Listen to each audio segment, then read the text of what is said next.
Amém. Graças a Deus. Bom, essa semana nós estamos entrando aqui na última semana do nosso livro e da nossa campanha. E vamos falar de um assunto que nem sempre a gente gosta muito de tratar. É como nós nos preparamos para partir desta vida. E o tema dessa semana é partir corajosamente. Eu conheço algumas pessoas, quando você começa a falar em morte, ele vai embora. Você conhece gente assim? Sai correndo, né? Tem gente, eu não sei, pensei que era brincadeira, mas é verdade. Tem gente que não passa perto de cemitério à noite. Você conhece gente assim? Não andar do lado do muro do cemitério, não passa, muda de lado da rua, não vai embora, né? E tem um trauma danado. Mas ainda que esse tema seja aparentemente pesado ou desagradável, ele é um tema que a gente vai ter que lidar na nossa vida em algum momento. Eu tenho uma triste notícia para você. Você vai morrer. Olha para quem está do teu lado e fala assim, um dia você vai morrer. Fala assim. Agora você que falou, fica bem quietinho, e o outro que ouviu, fala para ele também, você vai morrer. Eu também vou. Se tem uma certeza que vai com a nossa vida, desde que a gente nasce, é que a nossa vida é limitada. E que um dia, se Jesus não voltar e os nossos corpos forem transformados num piscar de olhos, como a Bíblia nos diz, todos nós que nascemos na terra vamos passar pela morte. E é interessante que, como pastor, eu tenho percebido que várias pessoas que enfrentam uma doença terminal gostariam de tratar desse assunto. Mas quando eles começam a falar de coisas assim, as pessoas normalmente fogem desse tipo de conversa. E aí tenho encontrado muita gente que vem trazendo no coração um sentimento de solidão,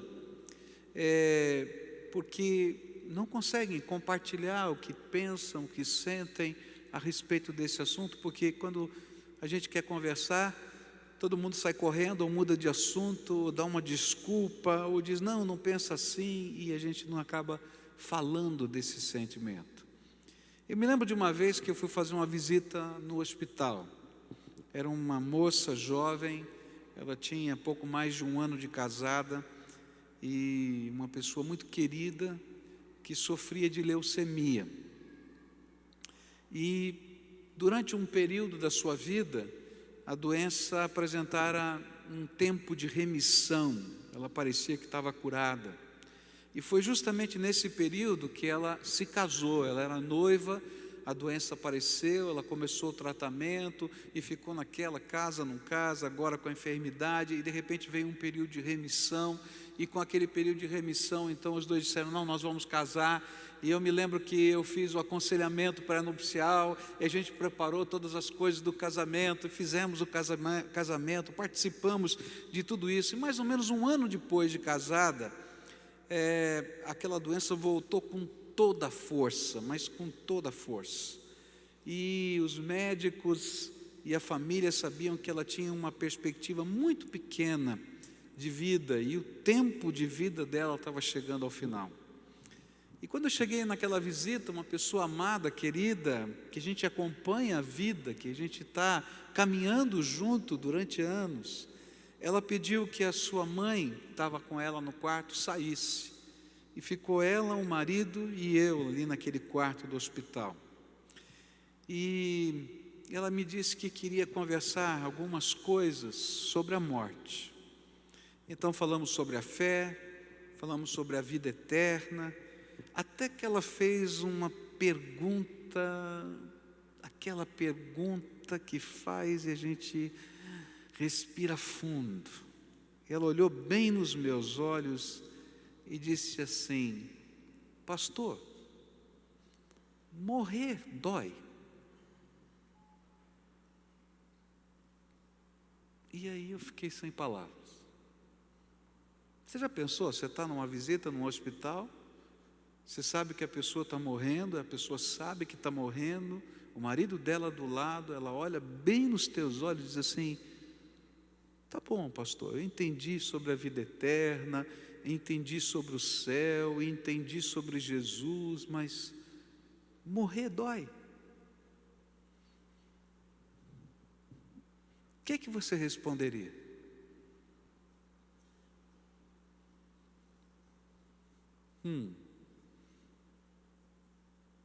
Difícil essa pergunta. Eu disse: eu não consegui entender. O que você quer dizer com isso? O que é isso? Ela disse assim: pastor, eu sei que Jesus vai vir me buscar, e eu sei que lá nas coisas do Espírito a gente vai ter todas as nossas lágrimas enxugadas. Eu já entendi isso, mas eu quero saber da transição, eu quero saber da morte. A morte dói.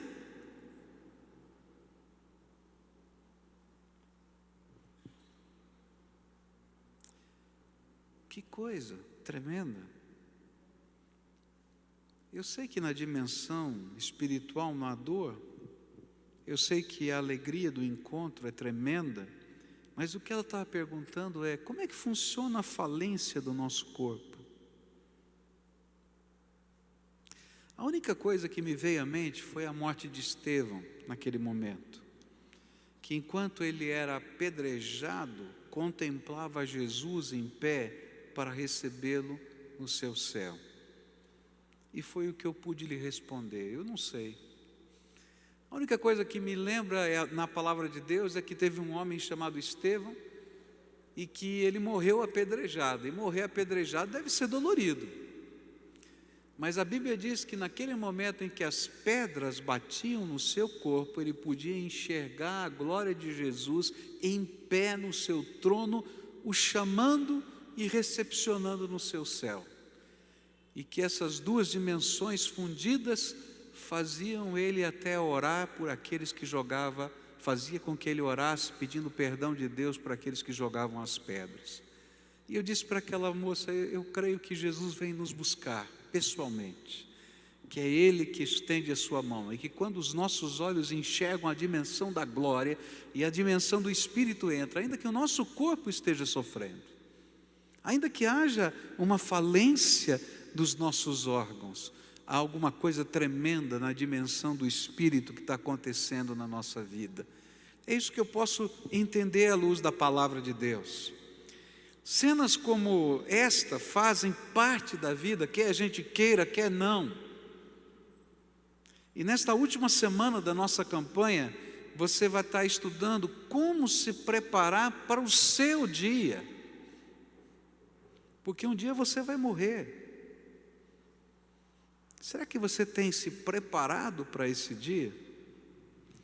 Hoje eu gostaria de olhar para a vida, e melhor, para a partida de um homem que está descrita nas Escrituras Sagradas.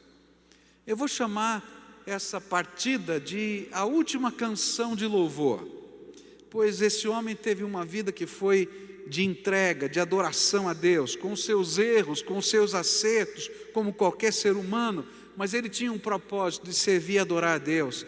E a Bíblia nos fala do final dos seus dias, e como ele pôde subir uma montanha, numa expressão de louvor a Deus, como se fosse a sua última canção de adoração.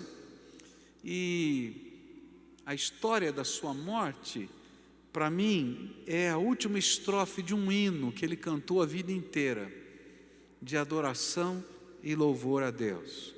Eu quero falar de Moisés, e eu queria olhar para vários trechos da palavra de Deus. Eles vão estar em vários livros diferentes da Bíblia, especialmente em Números e Deuteronômio, que nos contam a história da morte de Moisés. E eu quero olhar para essa história e tentar entender quais são as características da última canção de louvor de um servo de Deus nesta terra. Quais são as características que eu tenho que aprender com esse homem a respeito da minha última canção de louvor, do dia que eu parti, da sua última canção de louvor? Porque se a gente puder cantar essa última canção, então a gente está preparado para esse encontro final com o Deus eterno. A primeira característica dessa última canção é a capacidade de adorar a Deus quando Deus diz não para a gente. E eu queria contar um pouquinho dessa história.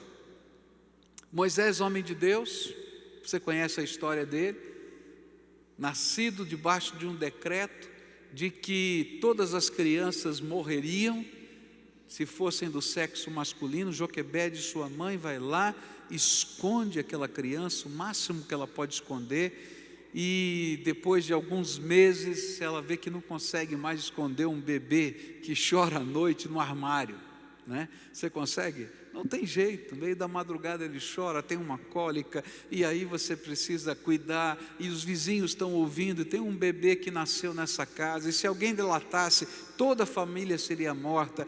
E então ela monta um estratagema incrível, que só pela graça de Deus funciona.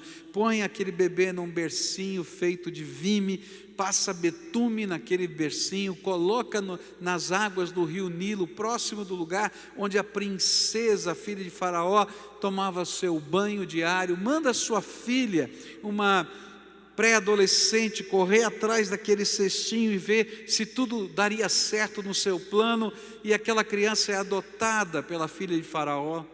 E muito inteligentemente Miriam oferece a mamãe dela para ser ama de leite, e ela tem o privilégio de educar o seu filho como ama de leite, ao mesmo tempo em que aquela criança é educada pela filha de Faraó. Passam-se os anos. Moisés então vive as desilusões naturais da vida.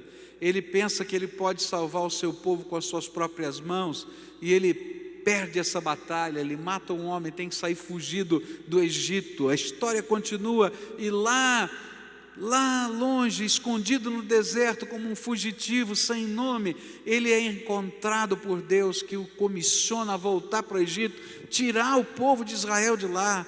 E ele começa uma marcha, levando milhões de pessoas pelo deserto em direção a Canaã, a terra prometida. Passam-se 40 anos ele no deserto. E agora eles estão de frente ao rio Jordão, e está na hora, e Deus diz: agora vocês vão entrar na terra prometida. E aí então Moisés disse: estou pronto, Senhor, eu quero liderar o povo até o final. E Deus diz assim: Moisés, você tem 120 anos, 120 anos, e não será você que vai atravessar esse rio Jordão. E ele diz: e aí, Deus, tua vida acabou, Moisés, eu estou te chamando para mim, mas eu não terminei o projeto, eu não acabei, eu não concluí todas as coisas da história, eu ainda tenho muitos sonhos, eu tenho 120 anos, mas não estou de jogar fora, olha, tenho sonhos, tenho vigor. Ele diz: Moisés, mas acabou, eu vou escolher outra pessoa para continuar essa obra. A gente escuta essa história, eu não sei o que você sente. Diz assim: Senhor, dá um jeitinho aí para Moisés, né? Final de contas, não dá vontade da gente falar isso? Eu acho que esse era o sentimento, porque Deus nos criou com uma natureza voltada para a eternidade, e por isso nosso apego à vida é tremendo. E não foi diferente com Moisés. Ele não queria partir, ele achava que a sua obra estava inacabada, ele queria entrar na terra prometida. Afinal de contas, ele conduziu o povo até ali durante 40 anos no deserto, e por isso ele ora insistentemente pedindo que Deus lhe permitisse entrar além do Jordão e conquistar o restante da terra prometida. Olha só o que a Bíblia diz nesse texto. Diz assim a palavra de Deus, Deuteronômio 3, 23 a 29. Também roguei ao Senhor nesse tempo, dizendo: Senhor Jeová, tu já começaste a mostrar ao teu servo a tua grandeza, a tua forte mão, pois que Deus há no céu ou na terra que possa fazer segundo as tuas obras e segundo os teus grandes feitos? Rogo-te que me deixes passar, para que veja essa boa terra que está além do Jordão, essa boa região montanhosa e o Líbano. Mas o Senhor indignou-se muito contra mim por causa de vós, e não me ouviu. Antes me disse: basta, não me fales mais nisso.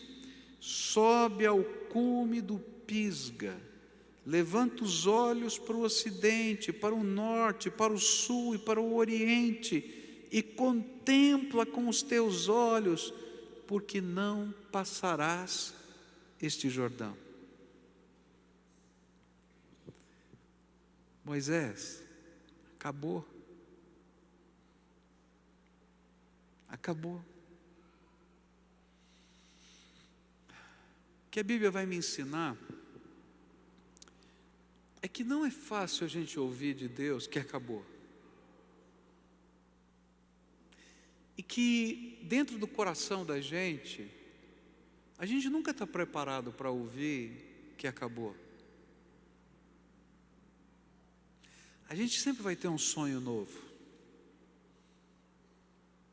Mas vai chegar um dia em que Deus não vai ouvir a minha oração de dizer: eu gostaria de fazer mais esse projeto.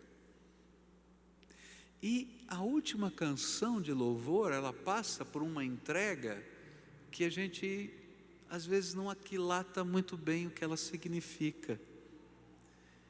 É que naquela hora, o tremendo na vida de um servo de Deus chamado Moisés é que o não de Deus não rouba dos lábios e do coração desse homem o seu louvor.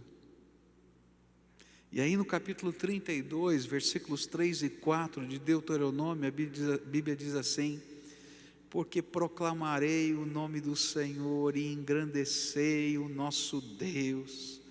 Ele é a rocha, as suas obras são perfeitas, porque todos os seus caminhos são justos. Deus é fiel e sem iniquidade, justo e reto é Ele. E sabe, quando Deus diz o derradeiro não para a gente, no dia em que a gente tiver que partir dessa terra, o que vai valer para nós é saber que nós conhecemos o tremendo amor de Deus. E ainda que eu não compreenda o não, porque a minha natureza diz que eu quero continuar vivendo, e ainda que eu não compreenda todas as coisas da eternidade, eu vou dizer: eu sei que Deus me ama e eu o conheço. Eu sei que Deus é justo, e por isso Jesus morreu na cruz do Calvário por mim, e a sua justiça já foi decretada sobre a minha vida pecadora. E apesar dele saber que um dia ele não cumpriu exatamente os propósitos de Deus, que ele roubou a glória de Deus batendo naquela pedra quando Deus queria que ele não batesse na pedra, apesar disso ele sabia que a justiça de Deus na sua graça já tinha sido derramada como bênção sobre a sua vida. E ele sabia que a sabedoria de Deus era maior que a dele. E ele confiava na fidelidade desse Deus, mesmo que fosse difícil para ele entender todas as coisas. E então ele vai subindo aquela montanha em direção ao Monte Pisga para ter a última visão da terra prometida, cantando uma última canção de louvor diante do povo e adorando a Deus pela sua sabedoria publicamente. A gente só vai estar preparado para a nossa partida se a gente puder conhecer o amor de Deus durante a nossa vida. Se a gente puder ter experimentado durante a nossa vida a sabedoria do Senhor. Se a justiça de Deus, que é Jesus Cristo, fizer parte da nossa história todo dia. Senão, quando o não de Deus vier, parecerá para nós a pior tragédia dessa vida. Mas se o não de Deus chegar, e você conhece profundamente quem é o teu Senhor, a sua salvação, a sua graça,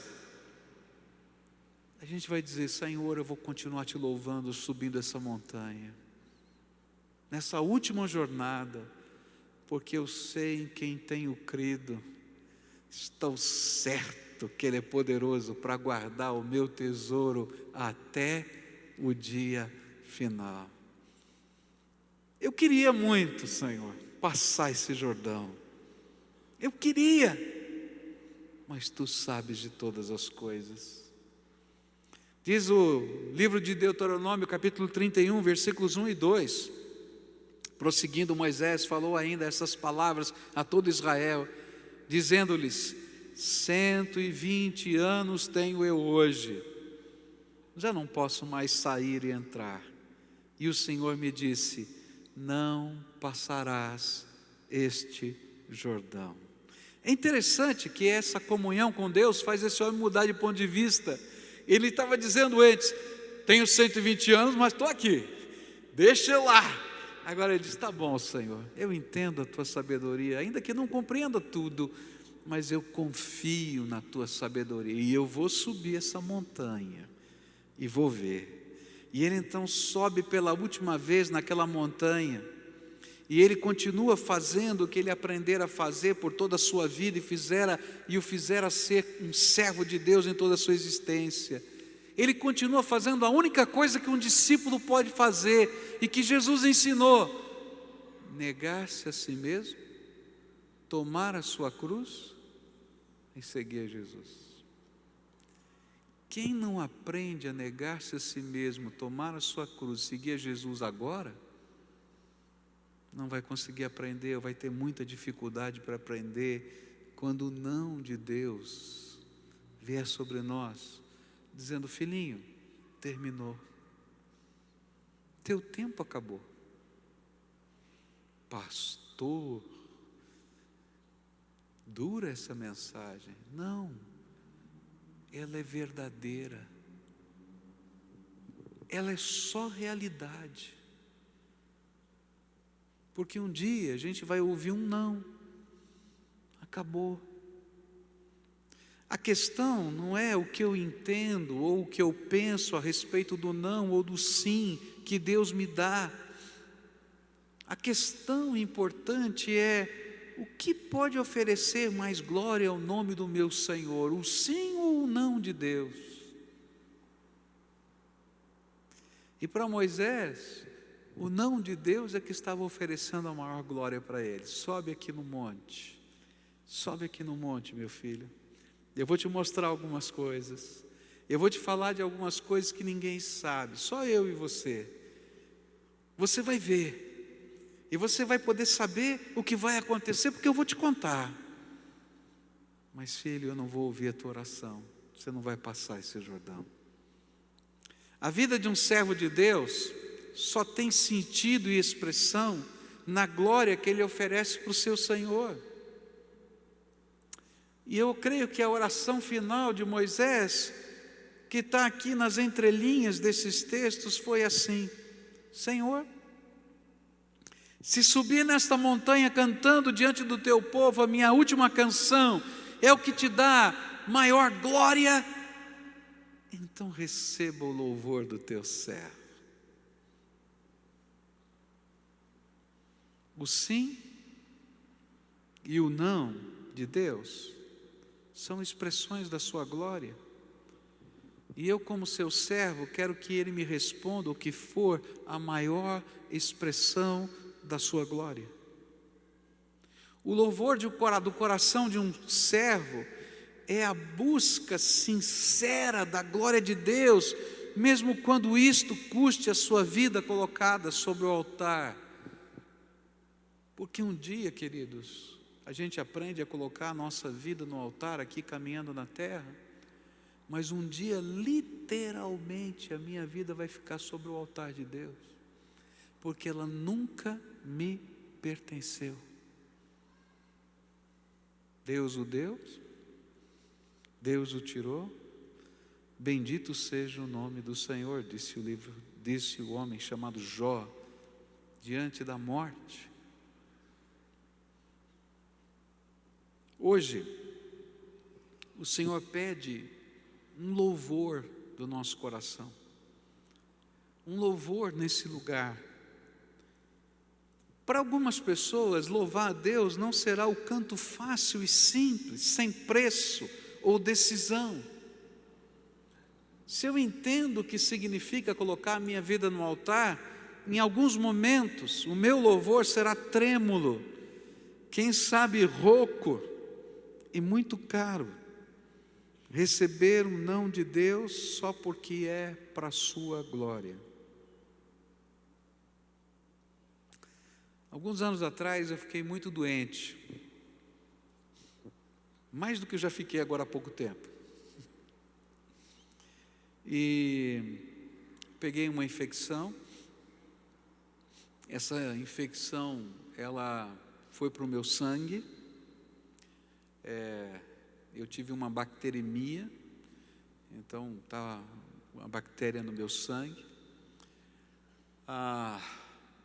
Por causa dessa infecção, eu tive um derrame de pleura, um derrame de pericárdio. Eu estava bem ruinzinho mesmo. E eu me lembro que um dia de manhã a Cleusa saiu para algumas coisas e eu estava me sentindo muito mal, mas muito mal.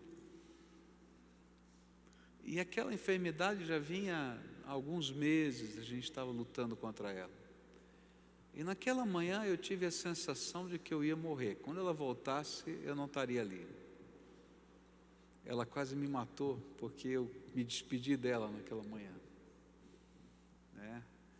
E eu disse até logo para ela. A gente não fala todas as palavras, mas a gente fala nas entrelinhas, aquela coisa que parecia despedida.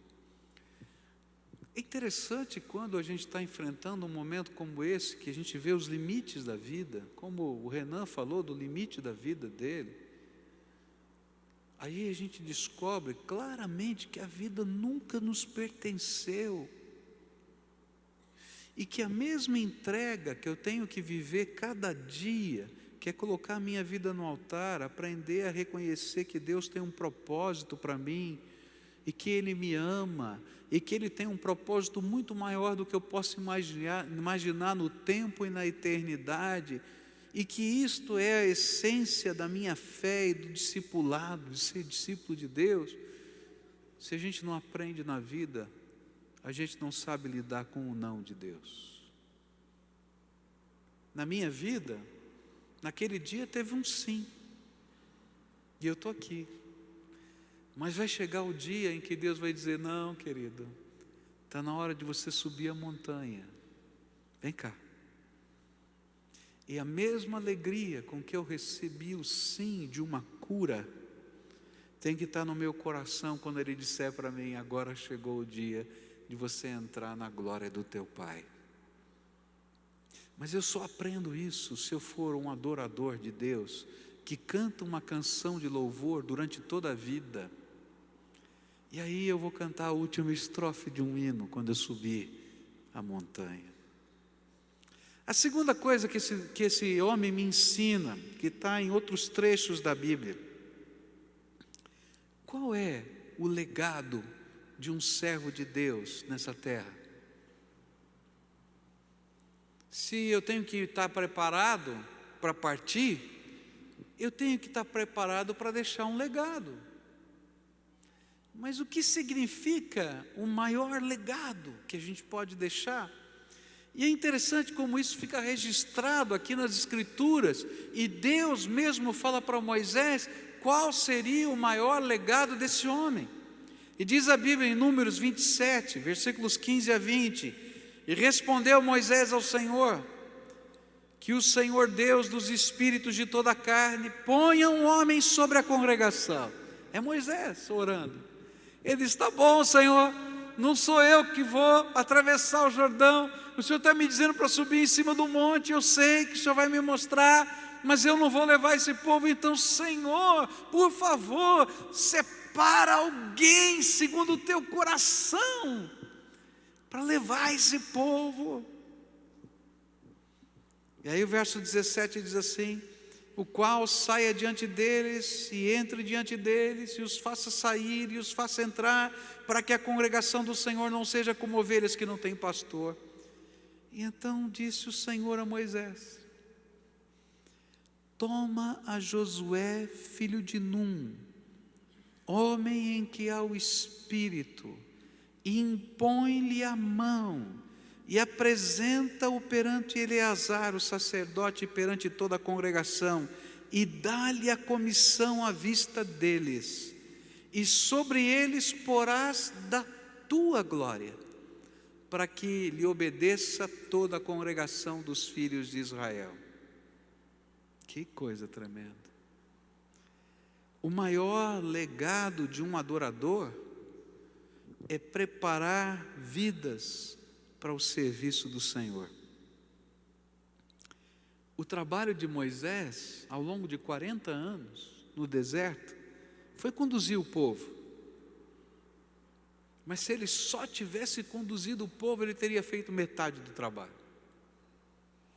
E então Deus revela para Moisés uma coisa que ele não tinha percebido, que há 40 anos ele estava preparando uma pessoa, Josué, para ser o servo de Deus.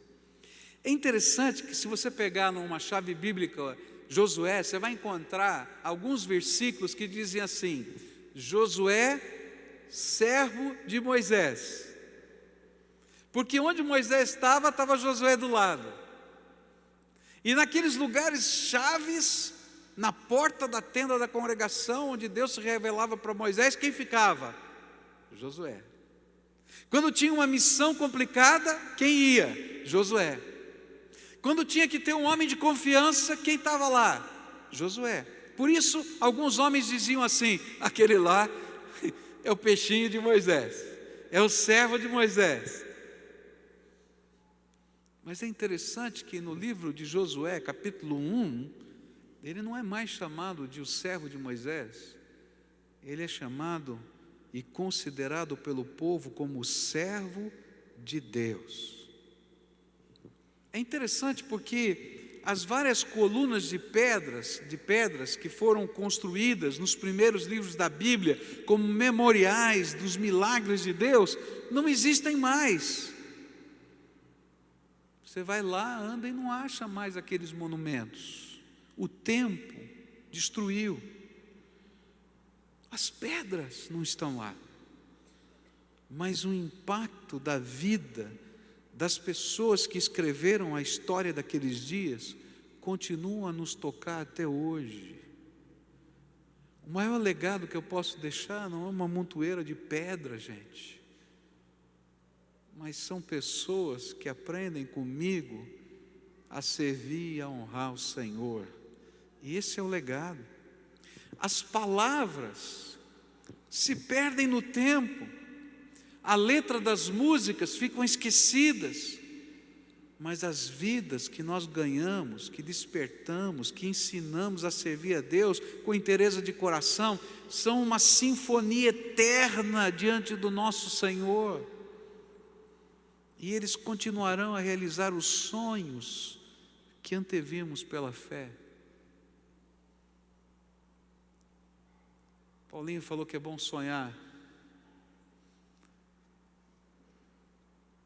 É bom olhar para aqueles instrumentos, mas ele disse 3 ou 4 vezes aqui: os instrumentos sozinhos não fazem absolutamente nada. Agora, quando eles estiverem sendo tocados pelas crianças dessa cidade, e quando essas crianças puderem contar o que Jesus fez na vida delas através desses instrumentos, desses homens, dessas mulheres, de vocês, e eles passarem isso para a próxima geração e para a próxima geração, aí será o nosso legado.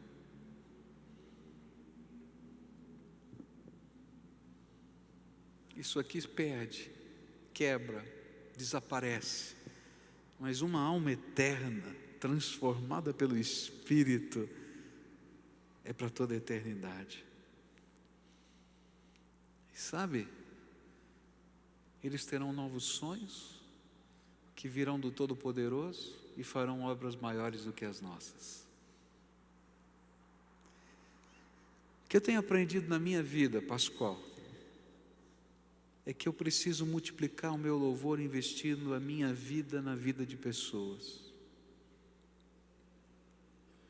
Eu não quero ser conhecido pelo pastor que levantou esse templo, porque um dia, se Deus quiser, esse templo vai ser tão pequenininho que vai ter que quebrar tudo e construir outro, em outro lugar, quem sabe, como já aconteceu na história. Mas se eu pudesse ser lembrado porque eu fui uma bênção na tua vida, valeu a minha vida. E se eu puder ser lembrado porque a gente caminhou junto, e você hoje é um servo de Deus que está ministrando na vida de alguém, a minha vida valeu a pena. Se em algum momento, em algum lugar na face da terra, alguém foi despertado pelo Espírito, e se de alguma maneira eu pude ser um treinador e um capacitador, então valeu a pena. E a grande pergunta que eu faço para mim mesmo, que eu gostaria que você fizesse para você: quem são os Josués que você tem ajudado a crescer na visão e na fé? Porque se você está caminhando para um dia subir nessa montanha, querido, o preparo para subir nessa montanha é só a graça de Deus. Porque um dia Ele vai dizer não para uma oração tua, numa cura, num acidente, sei lá o quê. E você tem que estar preparado para esse dia. Esse preparo é andar com Jesus todo dia. Mas se você quer deixar um legado, você tem que começar a investir na vida de alguém. Quem é ou quais são as pessoas que você está investindo a tua vida? Querido, se você está investindo a tua vida só para ganhar dinheiro, você está perdido, cara, porque o dinheiro vai passar pelos teus dedos. Se você quer construir um monumento de pedra, o tempo vai fazer com que ele não exista em algum lugar. Eu me lembro de um dos grandes edifícios no centro de São Paulo, que com certeza aquele seu construtor, quando o construiu como um dos mais bonitos no centro da cidade de São Paulo, disse: isso aqui vai ser um edifício eterno. Porque quem vai querer destruir 30 andares de um prédio no centro da cidade de São Paulo? E essa foi a primeira implosão no Brasil. E de repente, em um segundo, a luz na televisão, em todo o Brasil, todo mundo estava vendo a obra daquele grande engenheiro cair no chão em menos de alguns segundos, 10 segundos estava tudo no chão. E a vida é assim. Investe na vida de alguém. Sabe o que é pior? É que alguns de nós não somos capazes de investir nem na vida dos nossos filhos. Você está pensando que a grana que você está ganhando está investindo na vida do seu filho? Que a escola vai investir na vida do seu filho? Que a universidade vai investir na vida do seu filho? A principal lição de vida que ele precisa não é matemática, química, física, biologia ou qualquer outra arte da vida. Ele precisa aprender a viver. Ele precisa aprender a ter sabedoria para tomar decisões. E isso não se aprende na escola. Alguém tem que investir na nossa vida. E se você é um servo de Deus, não adianta você ensinar toda a doutrina do mundo para o seu filho. Ele tem que aprender os milagres de Deus, vendo os milagres de Deus na tua vida e querendo copiar os teus passos nessa busca de Deus. Porque se isso não acontecer, não tem legado. O tempo leva.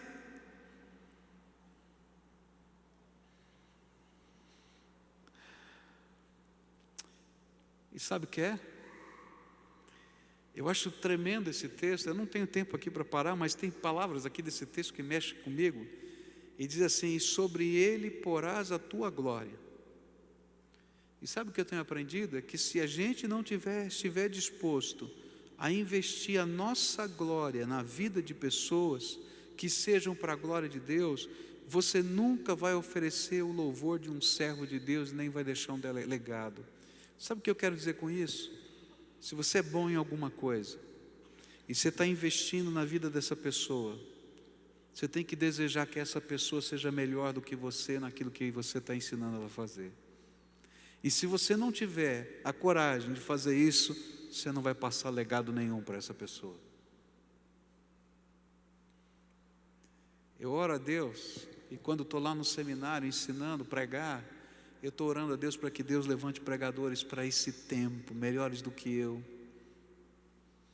que saibam falar com o povo desse tempo como eu não sei, porque eu estou passando. Eu oro a Deus para que eu possa ver isso acontecer. Eu oro a Deus para que quando a gente está junto com alguém que tem um dom, tem um ministério, e a gente está trabalhando junto, Deus revele a glória dele naquela pessoa, e que eu diminua, que Jesus cresça, mas Jesus cresça na vida daquela pessoa. E queridos, se a gente não quiser passar esse legado, se a gente quiser simplesmente manter na mão da gente o controle, você não vai levar e não vai construir legado nenhum nessa terra.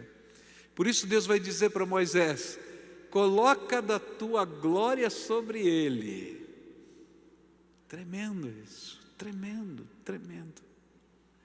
A terceira e última coisa que esse texto me ensina é que o louvor da vitória de um servo não está em alcançar as planícies que antevimos pela fé, chegar lá na Canaã, mas em alcançar a glória eterna do nosso Salvador. E é isso que diz Deuteronômio 34, versículos de 1 a 5. E então subiu Moisés das planícies de Moabe ao monte Nebo, ao cume de Pisga, que está de fronte de Jericó. E o Senhor mostrou-lhe toda a terra, desde Gileade até Dan, todo o Naftali, a terra de Efraim e Manassés, toda a terra de Judá, até o mar ocidental, o Negueve e a planície do vale de Jericó, e a cidade das palmeiras até Zoar. E disse-lhe o Senhor: esta é a terra que prometi com juramento a Abraão, Isaque e a Jacó, dizendo: a tua descendência a darei. Eu te fiz vê-la com os teus olhos, porém para lá não passarás. E assim Moisés, servo do Senhor, morreu ali na terra de Moabe, conforme o dito do Senhor. A terceira característica é compreender qual é a nossa verdadeira vitória. Para algumas pessoas, subir a montanha do Pisga é derrota. Mas Deus está dizendo para Moisés: Moisés, você está subindo nessa montanha, mas essa não é a sua derrota, porque a verdadeira vitória não está em você conquistar a planície da vida, mas você está preparado para desfrutar da glória que eu preparei para você por toda a eternidade. E era isso que Deus queria mostrar ao seu querido servo. Eu fico imaginando o que aquele homem viu. Naquela hora ele estava lá com o seu sonho: eu quero entrar na terra prometida. E de repente o Senhor começa a mostrar Canaã, a terra prometida. E simultaneamente Deus começa a abrir as janelas do céu e dizer: filho, olha o que eu estou preparando para você. A tua vitória não está ali. A tua vitória está aqui, comigo, por toda a eternidade. É interessante, Moisés foi o príncipe do Egito. Depois, num determinado momento da vida, fugindo de Faraó, ele foi o egípcio sem nome. Depois ele foi o relutante libertador. Depois ele foi o profeta sem boca, porque ele tinha medo de falar e tinha dificuldade, então ele falava no ouvido do seu irmão e seu irmão pregava. Depois ele foi o hebreu sem terra a vagar pelo deserto. Depois ele foi o conquistador da Cisjordânia. Mas Deus estava falando para ele o seguinte: Moisés, o que você não entendeu ainda é que você é estrangeiro e peregrino nessa terra, à procura de uma pátria que não se encontra em Canaã. A pátria que você procura é a pátria do servo adorador, e ela só é encontrada no céu do seu Senhor. E eu não me envergonho de recebê-lo, e nem de ser chamado de seu Deus, pois eu já preparei uma cidade eterna para você.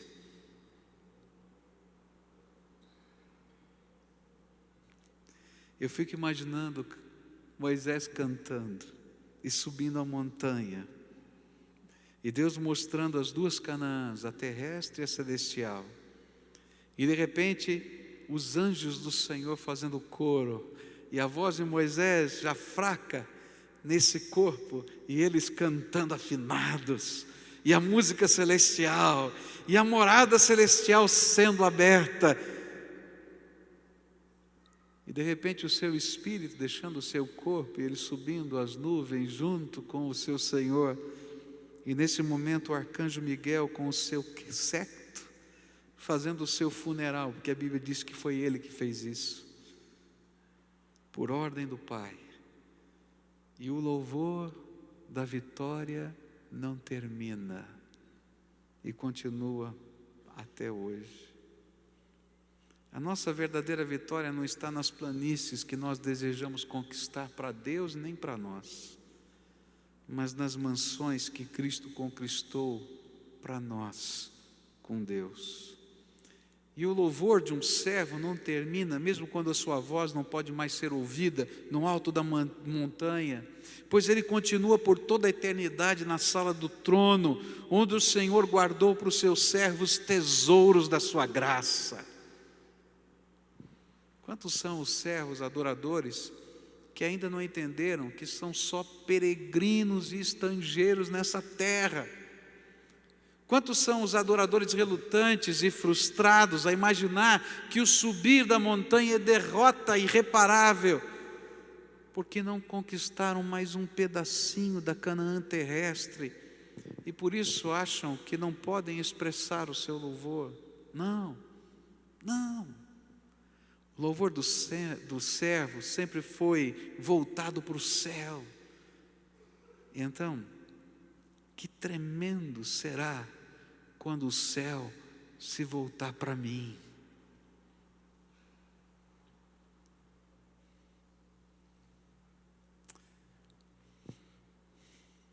Eu ouvi um pregador contar essa história. Eu não sei se essa história é verdadeira ou não, mas ela me faz pensar naquilo que aconteceu com Moisés. Diz que tinha um senhor chamado José, e que todo dia ele tinha um costume, ao meio-dia ele procurava uma igreja, e entrava naquela igreja, se ajoelhava e fazia uma oração simples: Jesus, aqui é o José.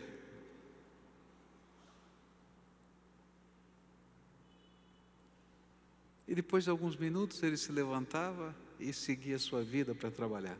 E essa era a sua história. Todo dia ele se ajoelhava, e algumas pessoas até achavam aquilo ridículo. Ele fazia essa oração: Jesus, aqui é o José.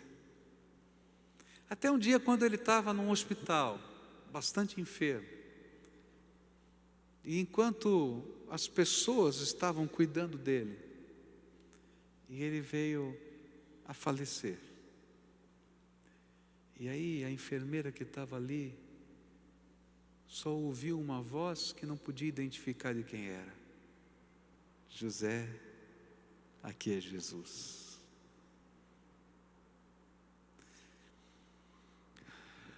A última canção é quando a gente aprende a dizer para o Senhor que a gente está comprometido com o propósito que Ele tem para a nossa vida, seja o sim ou seja o não. E quando formos chamados, o não de Deus não nos será pesado, porque a gente aprendeu ao longo de toda a vida a andar com Jesus. O legado são pessoas em quem a gente investe a nossa vida, a nossa fé, o nosso amor, porque as pedras vão passar, mas as palavras de Deus não passam, diz a Bíblia. Céu e terra vai passar, mas as minhas palavras não hão de passar, diz a Escritura Sagrada. E a verdadeira vitória é quando a gente pode ser recebido no céu de Deus pelo Senhor Jesus. E eu queria terminar essa mensagem dizendo para você como é que eu posso construir a vida de um servo. É muito simples. Um dia Deus amou tanto, tanto, tanto você, e Ele sabe melhor do que você, porque Ele sabe exatamente o dia e a hora em que Ele vai ter que te chamar. E Ele amou tanto, tanto você, e Ele viu que você é pecador, que você tem defeitos, que você tem falhas, e Ele viu que você não está preparado para a tua partida. E sabe o que Ele fez? Ele se esvaziou da sua glória para caber na forma humana, tomou o meu lugar e o teu lugar na cruz do Calvário, porque a Bíblia diz que o salário do pecado é a morte. E então Ele tomou o meu lugar e o teu lugar na cruz. A Bíblia diz que Ele desceu entre aqueles 3 dias em que Ele ficou morto antes da sua ressurreição, a um lugar que nós chamamos de inferno, que a Bíblia chama de Hades. E ali Ele ficou no meu lugar e no teu lugar. Tomou das mãos de Satanás a chave da morte e do inferno e ressuscitou o 3º dia. E a Bíblia diz, para que todo aquele que nele crê não pereça, mas tenha a vida eterna.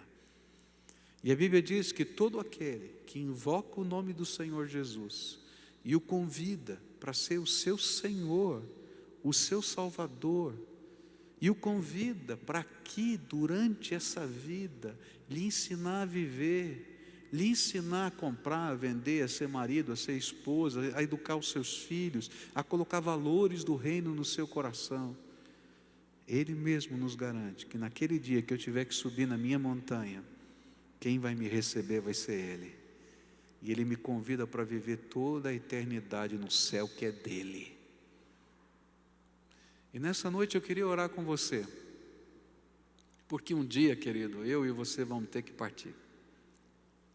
E a única maneira de a gente estar preparado é permitir que Jesus seja o Senhor e o Salvador da nossa vida. É muito mais do que uma religião, é muito mais do que a gente estar afiliado a alguma agremiação, é um pacto com Deus.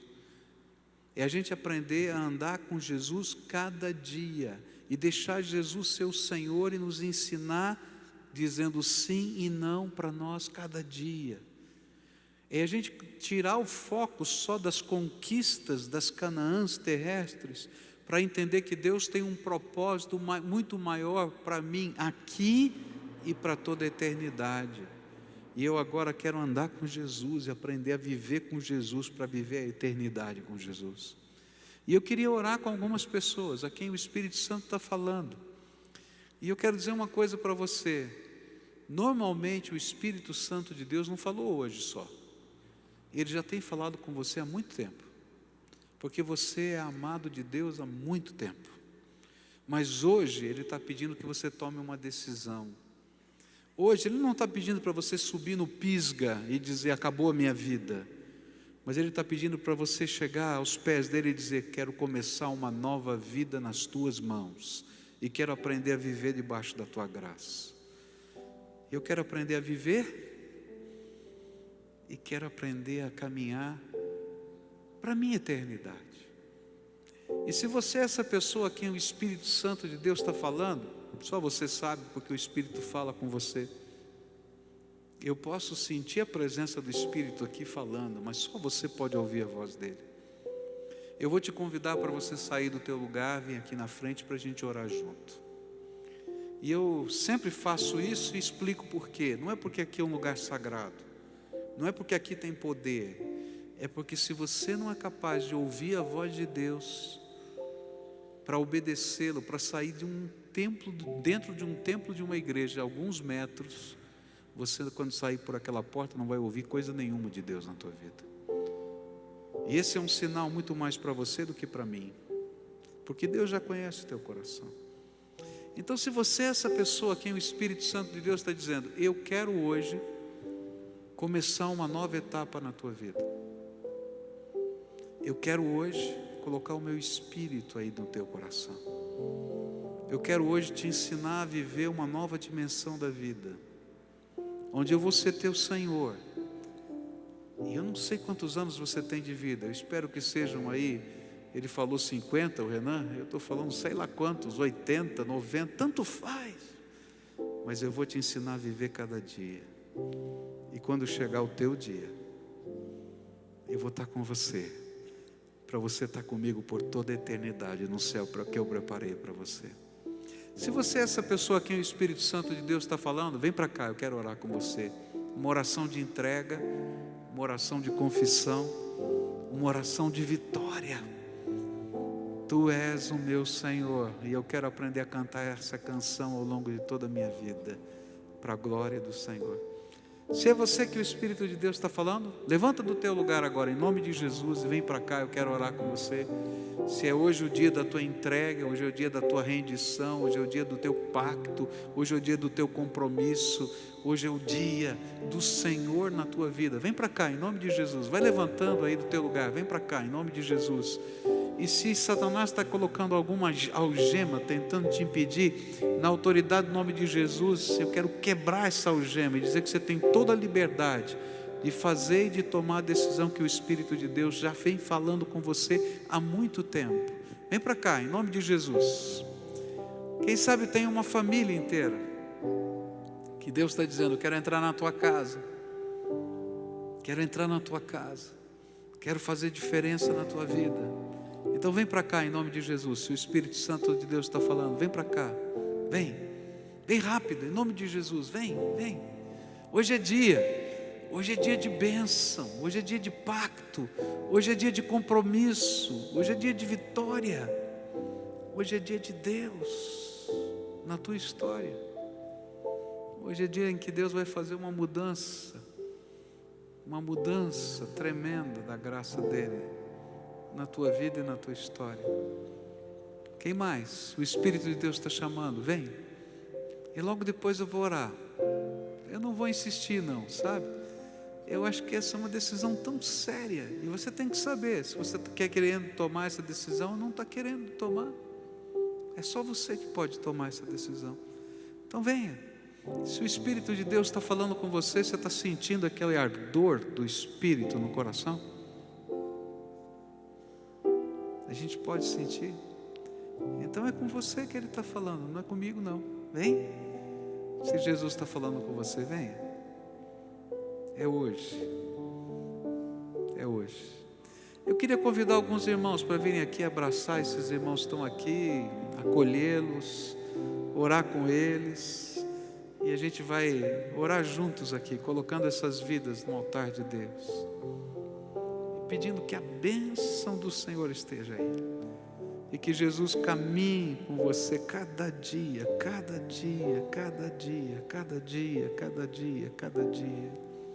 Essa é a maior bênção, o maior legado, a gente poder ser abençoado assim pelo Senhor e ajudar pessoas a conhecerem o Senhor. Quero orar com você, tá? A primeira oração eu vou fazer. Depois eu queria que os companheiros de oração viessem aqui. Desse lado está faltando vários companheiros de oração. Venham aqui ajudar a gente a orar. Abraça a pessoa que está aqui perto de você. Dá aquele abraço gostoso, acolhe, tá? Quem está abraçando você de carne e osso, tem defeito, tem problema, é só um companheiro que vai estar nessa jornada orando junto com você. Aqui tem algumas pessoas bem aqui na frente, que queria que alguém chegasse pertinho delas para a gente orar junto. Isso, e a gente vai estar orando. Fica de pé você que está aí, e a gente vai orar por essas pessoas. Agora eu queria que você me respondesse uma pergunta. E essa é para você. Quem é o Josué que você vai investir a tua vida? Pede para Deus te mostrar. E diz: olha, eu vou investir a minha vida. Eu vou abençoar. Eu vou cuidar. Eu vou orar. eu vou compartilhar. É assim que Deus trabalha no nosso coração, e Ele constrói um legado através de nós. Eu quero orar por você, querido. A primeira oração é sua, você tem que abrir a porta do teu coração, e você vai dizer com as tuas palavras algumas coisas. Eu vou te dizer mais ou menos o que é. A primeira coisa é que você é pecador, que você precisa da misericórdia de Deus. Você concorda comigo? Então você diz com as tuas palavras: Senhor Jesus, eu sou pecador, preciso da tua misericórdia. Segunda coisa é uma rendição. Até hoje eu estou tentando viver do meu jeito, mas hoje e de hoje em diante eu quero aprender a viver do teu jeito. Eu quero entregar chaves do controle da minha vida nas tuas mãos. Eu quero que o Senhor seja o dono, o mestre, o professor, e eu vou me submeter à tua vontade. A terceira coisa é você abrir a janela do teu coração para dizer: Senhor Jesus, derrama do teu Espírito aqui, e faz no meu coração a morada do teu Espírito. Eu quero ser um templo, onde o Senhor pode morar e habitar aqui dentro todo dia da minha vida. Eu quero, Senhor, que Tu me prepares para viver e para partir no dia que o Senhor me chamar, para passar toda a eternidade no Teu céu. Quero orar com você. Senhor Jesus, estende a Tua mão de graça agora e abençoa, e que as promessas do Senhor se cumpram na vida desses Teus filhos. Que o Senhor coloque agora, Pai, o selo do Espírito Santo sobre eles. Faz desses Teus filhos pessoas seladas por Jesus, onde o Espírito Santo possa dizer ao Espírito deles: você é filho amado. E nessa hora, Pai, eu quero te pedir que o poder do Senhor esteja promovendo transformação, e que a bênção do Pai, do Filho e do Espírito Santo acompanhe essas vidas, que a alegria da salvação esteja sobre eles, e que o discipulado, esse ser aluno de Jesus, seja uma dinâmica gostosa todos os dias da vida, e por onde eles passarem, eles possam semear a Tua bênção, e quando eles orarem, que o Senhor escute a oração e os milagres do Senhor venham, não porque eles são bons ou poderosos, mas porque o Senhor habita dentro deles. Faz isso, Senhor, e revela a Tua glória, coloca da Tua glória no coração deles, de tal maneira que, vivendo por essa vida, eles caminhem na direção da eternidade para a glória do Pai. É aquilo que nós oramos no precioso nome de Jesus, o nosso Senhor e o nosso Salvador. Amém e amém. Você fica de pé, querido. A pessoa que está do teu lado vai orar por você, vai perguntar: tem algum motivo especial que você gostaria que eu orasse? E se você está vivendo alguma luta, alguma batalha, alguma situação, coloque esse motivo e eles vão estar orando. Você vai dar a mão, quem está aí atrás vai dar a mão para quem está perto de você, e esse culto vai terminar adorando ao Senhor. A gente vai subir num monte imaginário, na presença do Todo-Poderoso, e a gente vai adorar o Senhor, porque enquanto a gente caminha aqui, a gente caminha de mãos dadas com o Senhor Jesus, para a glória dEle, para o louvor do Seu nome. Dá a mão, fecha aí o corredor, faz essa massa de gente lá na galeria, chega perto de alguém, dá a mão para alguém e adora Jesus. Ele é digno do nosso louvor. E quando essa música terminar, o culto terminou, e a gente vai dizer: eu vou sair daqui para viver para a glória de Jesus.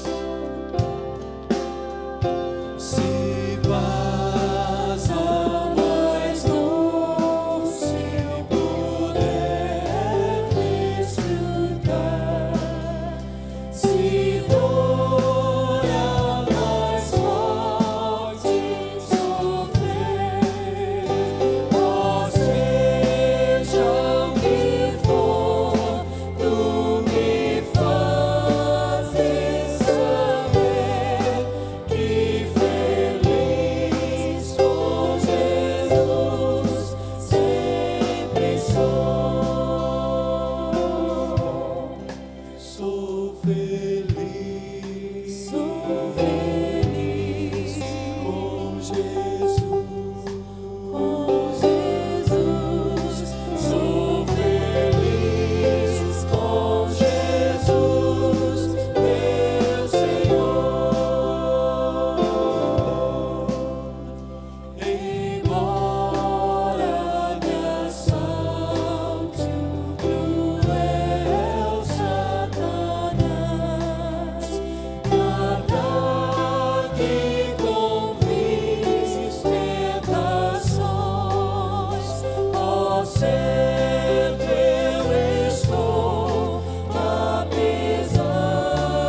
Amém, amém. Você vai na graça do Senhor Jesus, que a sua semana possa ser uma semana onde a boa mão de Deus esteja sobre a sua vida, querido. Deus abençoe, amém.